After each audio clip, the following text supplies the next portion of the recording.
தமிழக வெற்றி கழகத்தின் தலைவர் விஜய்க்கு ஒய் பிரிவு பாதுகாப்பை மத்திய அரசு வழங்கியிருக்கிறது. இது குறித்து பொதுமக்கள் என்ன நினைக்கிறார்கள் பார்ப்போம். மகளிருக்கு எந்த ஒரு பாதுகாப்புமே இல்லாம இருக்குது. ட்ரெயின்ல போனாங்கன்னா மத்திய அரசு இதே சென்ட்ரல் கவர்மெண்ட் சர்டிஃபிகேட் தான் ட்ரெயின் போயிட்டு இருக்கு.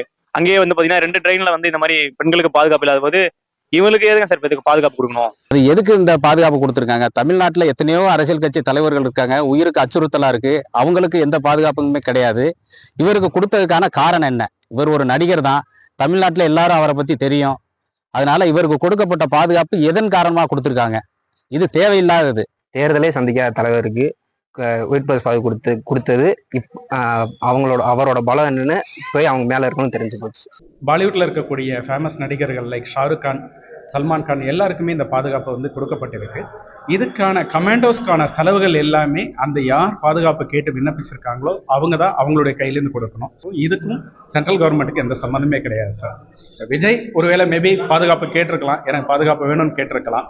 அதனால கூட இந்த ஒய் பிரிவு பாதுகாப்பு அவர் கொடுத்துருக்கிறதுக்கு வாய்ப்பு இருக்கு சார். சினிமா துறையில இருந்து நெருக்கடி கொடுக்கறதுக்கும் அரசியல்ல இருந்து நெருக்கடி கொடுக்கறதுக்கு வித்தியாசம் இருக்கு. அன்னைக்கு பாத்தீங்கன்னா வந்து அவங்களுக்கு வந்து நட்பணி மன்றம் அந்த மன்றத்துல இருந்து ஒரு பாதுகாப்பு இருக்கும். இன்னைக்கு அரசியல்னால பல வேற இதுல இருந்து தாக்குதலுக்கு உள்ளாக கூட வாய்ப்பு இருக்கு.